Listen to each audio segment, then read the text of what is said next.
It is 3/14 of 2015. We continue with Alexander Kojeve, and we now transition into the third topic of his phenomenology of right. And this third topic is entitled the evolution of right. We've gone through the notion of right, the sphere of right, and now we're going to enter into the evolution of right. And what's beautiful about this transition is that the very first lesson in the evolution of right is going to be the master-slave parable. So for those who didn't read his book on Hegel, you're still going to get a glimpse of his master-slave parable interpretation. He's going to apply it to the doctrine of right and do it in a very concise manner. It's a very small number of pages, 10 pages, 209 to 219. That's where he launches the third topic of his book.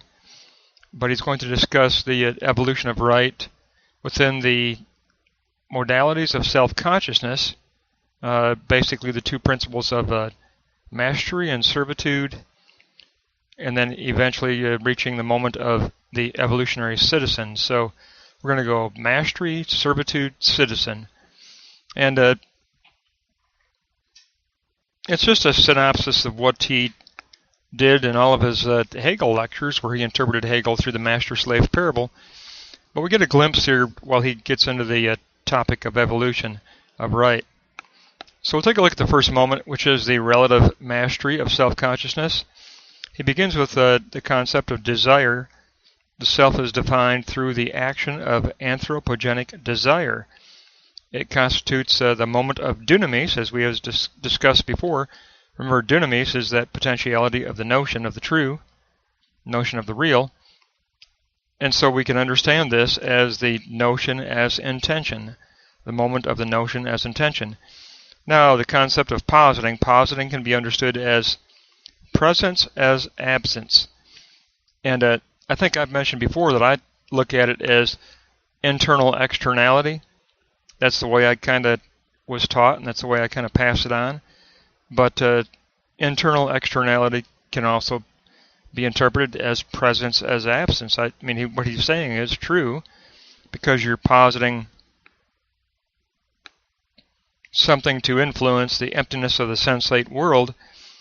And so he says that's what it means. It means to fill the emptiness of the sensate world with the anthropogenic historical world that we posit as our ideal sign model construction. And this constitutes our struggle for recognition. We want to be recognized as a contributor to the universality of history. Please recognize my positing as a contribution to the universality of the dignity of humanity and the dignity of society. So the self is only realized through this struggle and risk, because it is a risk of making yourself vulnerable through this positing. So it is a struggle and risk for recognition. Now it is a process of negation, because the anthropogenic act is always a negation of the animalistic instinct of self-preservation. You know, that's our natural instinct, to preserve the self, to not take a risk. Don't risk going out of the self. Stay self-enclosed. Stay retreat from social interaction and social justice. You know, the instinct is self-preservation. But a true anthropogenic act is always a negation of this instinct.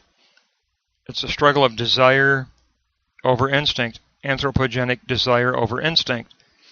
So the sphere of preservation must eventually recognize this positing as an energia of value. Remember, the dunamis of potentiality becomes the energia in actuality. When it becomes actualized, it becomes the energia of a... Remember, energia is the self-propagating energy of life. It creates anthropogenic life. It creates human value. So this recognition constitutes the ideal master self-consciousness, gaining that return of recognition to confirm the ideal that was posited. The master is the modality of the self-consciousness that constructs the ideal. Now, the second moment we look at the relative servitude of self-consciousness. This is the posited moment. The slave is the positing being of self-consciousness. It's the transition moment from the master potential dunamis of the ideal to the slave actualizing energia of actual life-propagating value. So this becomes the temporal appearing of the master in the slave in actuality.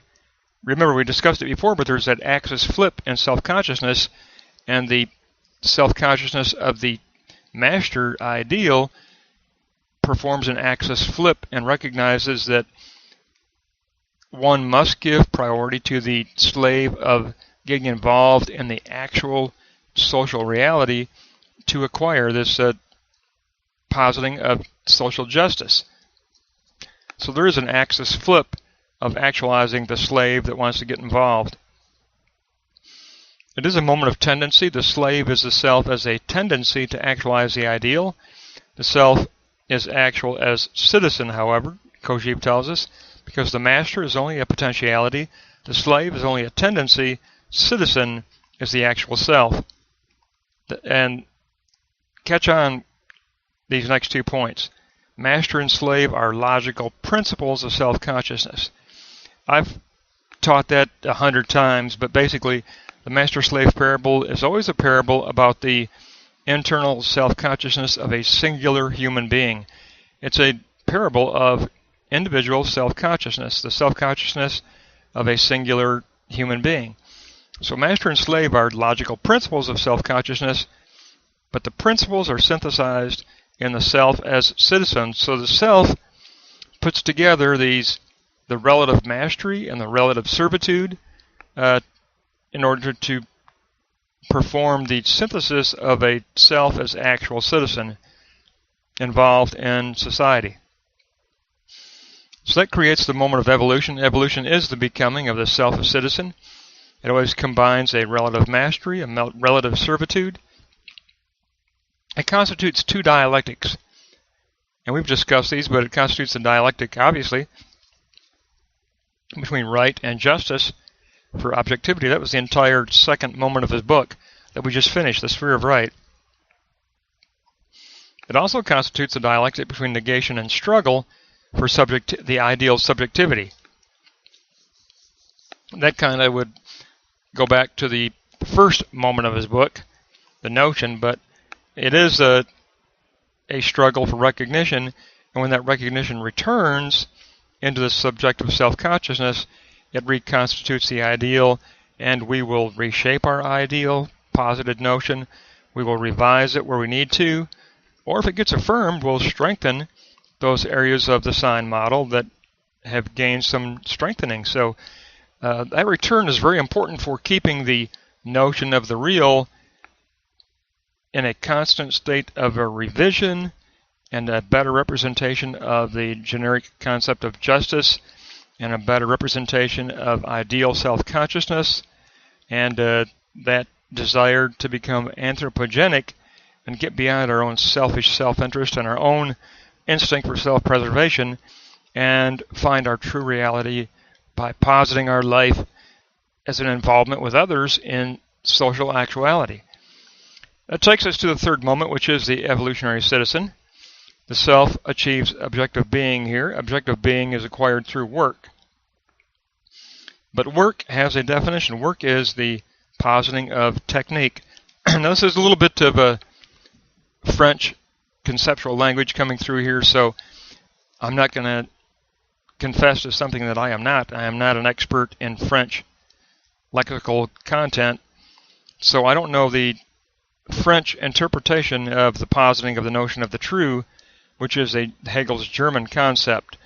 But he describes this positing as the positing of technique, which is his label for the notion of the historical real. So we posit our ideal of the historical reality that wants to function as a directional sense and sensate reality, the given, and he calls that the positing of technique. So maybe because it actually is a sign model, it is a technical model, so maybe because of that he calls it the positing of technique.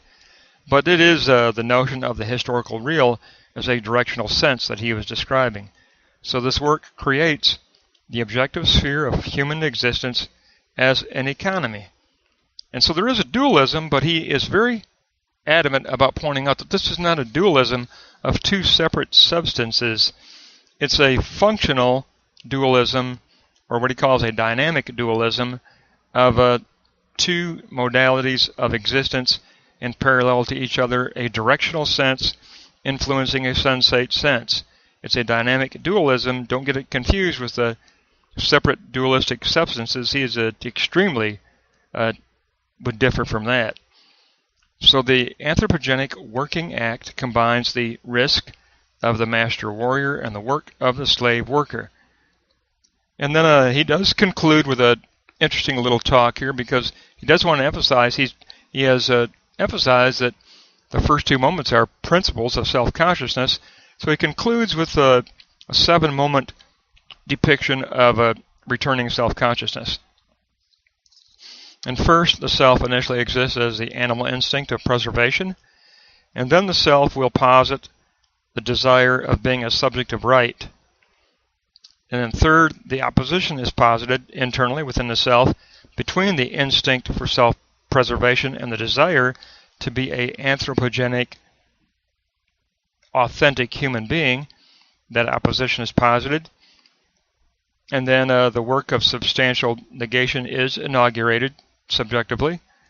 And there is an awareness arising concerning the limit points of autonomous modalities. Remember, he dedicated 2 lessons to the topic of modality. And then we reach the eschatological stance of the establishing of what should be, that this entire project, the anthropogenic project, is an eschatological project that is a never-ending dialectical circle.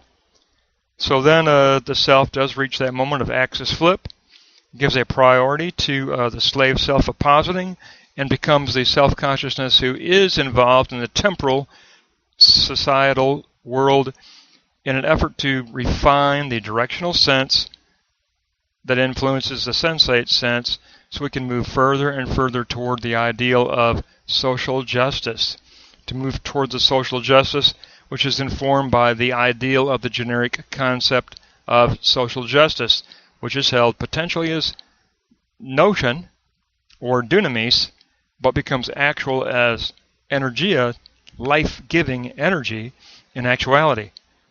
So a very powerful lesson in just a few pages, but it's the introduction to the third moment of his book. We're going to be looking at the evolution of the concept of the juridical citizen, the citizen that will represent and participate in social justice. And so it's going to be a powerful section, I think. It'll build on his first 2 sections of notion and sphere, and now we move into the evolving citizenship. That'll wrap up through 219.